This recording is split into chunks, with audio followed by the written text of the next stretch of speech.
Hello students, आपके लिए लेके आया हूं मैं 36 सैंपल क्वेश्चन पेपर की एक सीबीएसई की बुक ओसवाल गुरुकुल की।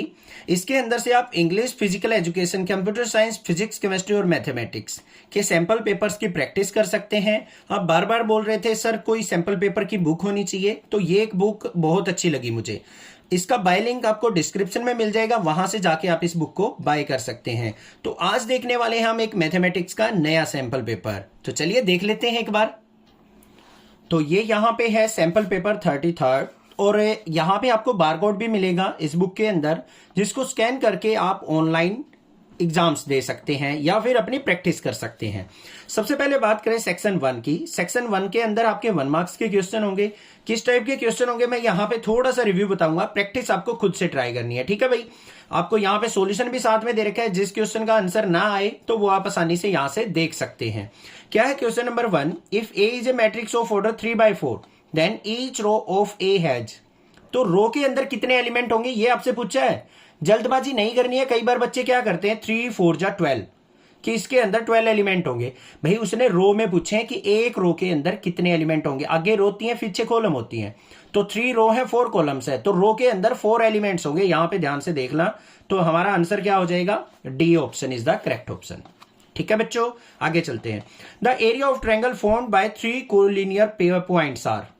3 कोलिनियर पॉइंट है, तो वो एरिया क्या बनाएंगे? कुछ भी नहीं बना सकते, तीनों एक लाइन में होंगे, उन्हीं को हम कोलिनियर कहते हैं। तो यहां पे 0 आंसर हो जाएगा। ये छोटे छोटे क्वेश्चन ना ध्यान रखने हैं, इन्हीं के नंबर कटते हैं बच्चों के। आगे चलते हैं थर्ड क्वेश्चन पे। Which of the following function is decreasing on 0 to π/2? Increasing decreasing function मैंने अच्छे से बता रखे हैं, तो हमें बताना है 0 से π/2 में डिक्रीजिंग फंक्शन कौन सा होता है। सिंपल सी बात है, कोसेक्स होता है 0 से π/2 में। छोटा सा एग्जांपल से बताता हूं। हमारा साइन का ग्राफ कैसे चलता है बच्चों? इस तरीके से चलता है, ठीक है। ये 0 होता है, यहां पे ये π/2 होता है। इंक्रीजिंग कहां पे होगा? 0 से π/2 पे साइन। और कोस का ग्राफ कैसे चलता है? इस तरीके से चलता है। ये 0 होता है, यहां पे ये π/2 होता है। तो 0 से π/2 ये डिक्रीज होता है, तो यहां पे कोसेक्स आंसर हो जाएगा। ग्राफ आपको पता होना चाहिए, तभी आप आसानी से कर पाएंगे। आगे चलते हैं क्वेश्चन नंबर 4 पे। फंक्शन दे रखे हैं हमें ये, then which one of the following is correct. तो हमें यहां पे कॉन्टिन्यूस डिसकॉन्टिन्यूटी चेक करनी है और अपना आंसर फाइंड आउट कर लेना है। क्वेश्चन नंबर 5 देखते हैं क्या है। रिलेशन दे रखा है हमारा, यहां पे फंक्शन दे रखा है R to R be defined as the function this. यहां पे कंडीशंस दे रखे हैं, तो हमें f(-1) प्लस में f(2) प्लस में f(4) फाइंड आउट करना है। इसका टोटल सम देखना है कि हमारा क्या आएगा। आसानी से निकल जाएगा। सॉल्यूशन भी दिखा देता हूं, कुछ बच्चों को नहीं पता हो तो। ये हमारा क्वेश्चन हो गया यहाँ पे। उसके बाद बात करते हैं degree of the differential equation. भाई डिग्री वगैरह फाइंड आउट करना ना, या ऑर्डर फाइंड आउट करना, जरूर मिलेगा आपको 1 नंबर का क्वेश्चन। डिग्री और ऑर्डर आपको पता होनी चाहिए किस तरीके से हम फाइंड आउट करते हैं। तो डिग्री ऑफ डिफरेंशियल इक्वेशन आपको फाइंड आउट करनी है यहाँ पे। तो हाईएस्ट डिग्री क्या है हमारी? यहाँ पे 2। जो हाईएस्ट ऑर्डर होता है ना, उसी की डिग्री चेक की जाती है। ये नहीं है कि यहाँ पे 3 पावर दिख गई तो 3 आंसर लगा दोगे। हाईएस्ट ऑर्डर यहाँ पे है, तो हाईएस्ट ऑर्डर की ही डिग्री चेक करनी होती है। ऑर्डर ये हाईएस्ट, तो इसकी डिग्री 2 है, तो 2 आंसर हो गया। ओके, ठीक है, ये दिखा भी रखा है। क्वेश्चन नंबर 7 देख लेते हैं। एन ऑप्टिमाइजेशन प्रॉब्लम में इन्वॉल्व फाइंडिंग। ये आ गया हमारा ऑप्टिमाइजेशन प्रॉब्लम जो है हमारा लीनियर प्रोग्रामिंग के अंदर। वो क्या क्या फाइंड आउट करते हैं हम? मिनिमम यूज ऑफ रिसोर्सेज भी निकाल सकते हैं, मैक्सिमम प्रॉफिट भी निकाल सकते हैं, मिनिमम कॉस्ट भी निकाल सकते हैं, ऑल ऑफ द बो। तो सारे के सारे आंसर हम यहाँ पे लीनियर प्रोग्रामिंग से फाइंड आउट कर सकते हैं। तो क्वेश्चन नंबर 7 का ये आंसर हो गया।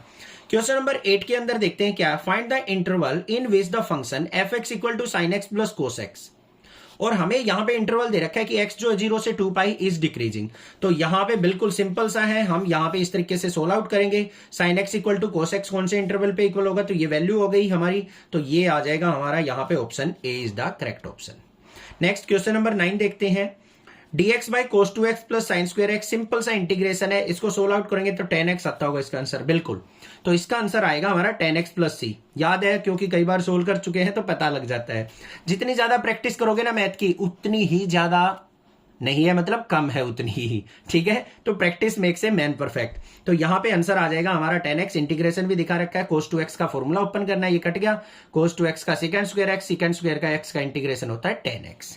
क्वेश्चन नंबर 10 पे फोकस करते हैं। ये हमें यहाँ पे मैट्रिक्स दे रखे equal to this matrix, then a² + b² क्या होगा। यहां पे इन दोनों को सोल्व आउट करेंगे, ऐड करेंगे, इक्वल टू आ गया, ए की वैल्यू आ जाएगी, बी की वैल्यू आ जाएगी, फिर ए और बी की वैल्यू यहां पुट कर लेंगे। आंसर देखते हैं क्या आएगा हमारा, आंसर आ जाएगा हमारा 20। तो यहां पे ऐसे ही कर रखा है, बस सिंपल सा यहां पे ए और बी की वैल्यू पुट करनी है और आंसर आ जाएगा। क्लियर बच्चों। क्वेश्चन नंबर 11 देखते हैं क्या है। द लीनियर इनइक्वालिटीज और इक्वेशन और restriction on the variable of a linear programming problem are.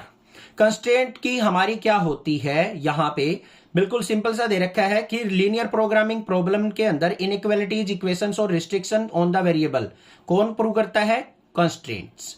बस आगे चलते हैं क्वेश्चन नंबर 12 पे। यहां पे देखो रीजन भी दे रखा है, the restriction on the variable of a linear programming problem are called constraint. जो भी प्रॉब्लम्स पे, जो भी वेरिएबल्स पे रिस्ट्रिक्शंस होती हैं उनको हम कंस्ट्रेंट बोलते हैं, कंडीशंस एक तरीके की। यहां पे हमें एलिमेंट्स की वैल्यू दे रखी है, देन वैल्यू ऑफ डेल्टा, तो हमें डेल्टा की वैल्यू फाइंड आउट करनी है, इसको हमें सोल्व आउट करना है और अपना फाइंड आउट कर लेना है। ये वैल्यूज यहां पे ऑलरेडी हैं तो हम इनको यूज कर सकते हैं। आगे चलते हैं, डेल्टा इक्वल टू ये दे रखा है, देन को फैक्टर ऑफ A21। माइनर को फैक्टर निकालने आते हैं चैप्टर नंबर 4 से, नहीं आते हैं तो भाई आपको एक बार प्रैक्टिस करनी पड़ेगी नेक्स्ट क्लासेस से, तभी आप सीख पाएंगे। तो ये क्वेश्चन भी बिल्कुल सिंपल है माइनर को फैक्टर का। आगे आ जाओ, प्रोबेबिलिटी का क्वेश्चन आ गया। Probability of A intersection B दे रखी है, प्रोबेबिलिटी ऑफ बी दे रखी है, ए बाय बी निकालनी है। बड़ा सिंपल सा क्वेश्चन है, ए इंटरसेक्शन बाय बी, यहां पे बी निकालना है ना नीचे, तो अपन में बी की प्रोबेबिलिटी 7/10 अपन में 17/20, तो आंसर आ जाएगा यहाँ पे 7 2 जा 14/17 आंसर आ जाएगा। ठीक है, आगे चलते हैं। ये यहां पे सॉल्यूशन भी दिखा रखा है यहाँ पे। क्वेश्चन नंबर 15 है, degree of the differential equation. फिर आ गया भाई डिग्री का क्वेश्चन, तो ये आसानी से आप कर लेंगे, मैं यहां पे नहीं बताने वाला हूं, आपको खुद से ट्राई करनी है। Question number 16, F X equal to this, G X equal to this, then which of the following can be discontinuous function. तो हमें बताना है कि दोनों में से डिसकंटिन्यूअस फंक्शन कौन सा है हमारा, दोनों का सम, दोनों का डिफरेंस, दोनों की मल्टीप्लीकेशन या डिवीजन। ठीक है बच्चों, करके देखना। आगे चलते हैं, एग्जाम्पल यहाँ पे एक्सप्लेनेशन भी दे रखा है। क्वेश्चन नंबर 17 दे रखा है, direction ratio of the line represented by the equation this this are. यहां पे ये दोनों इक्वेशन दे रखे हैं, इनकी हमें डायरेक्शन रेशो बतानी है, क्या होंगी। बड़ा सिंपल है, मुझे तो देखते ही पता लग गया आंसर, आप भी आसानी से निकाल लेना ये फॉर्मूला यूज करके। आगे क्या है, if A dot A equal to 0, अगर दो वेक्टर्स की डॉट प्रोडक्ट क्या है, 0 है, देन ए इज ए, तो ए क्या होगा, ए भाई ऑब्वियसली दिखती बात है नल वेक्टर होगा, क्योंकि दोनों सेम वेक्टर हैं, इनमें से कोई एक 0 होना चाहिए, ये 0 या ये 0, इसका मतलब ए जो होगा वो एक नल वेक्टर होगा। तो आंसर देखते हैं यहाँ पे कौन कौन से हमारे पास, ये दे रखे, unit vector, null vector, free vector, तो यहां पे नल वेक्टर आंसर होगा। ठीक है, ओके। आगे चलते हैं, क्वेश्चन नंबर 19 दे रखा है, असर्शन रीजनिंग बेस। ये मैं आपको यहां पे क्वेश्चंस दिखा देता हूं, बड़े लंबे लंबे से क्वेश्चन है, तो आप थोड़ा सा पढ़ लेना। असर्शन रीजनिंग में आपको एक स्टेटमेंट गिवन मिलेगी और एक इसका एक्सप्लेनेशन होगा, आपको देखना है कि वो स्टेटमेंट का करेक्ट एक्सप्लेनेशन है या नहीं है। ये क्वेश्चन नंबर 19, ये क्वेश्चन नंबर 20। ठीक है, चैनल को जरूर सब्सक्राइब कर लेना, इसी तरीके से मल्टीपल चॉइस क्वेश्चंस की मैं प्रैक्टिस आपको जरूर करवाता रहूंगा। Thank you students for watching next classes video. Channel को जरूर सब्सक्राइब कर लेना। क्लास 8 से लेकर 12 तक के बच्चों को सभी को बताना, प्लीज आपसे रिक्वेस्ट है आपके टीचर की, और मैं आपके लिए मजेदार कंटेंट लाता रहूंगा। लिंक आपको डिस्क्रिप्शन में मिल जाएगा, वहां से जाके आप इस बुक को परचेज जरूर कर ले। Thank you students.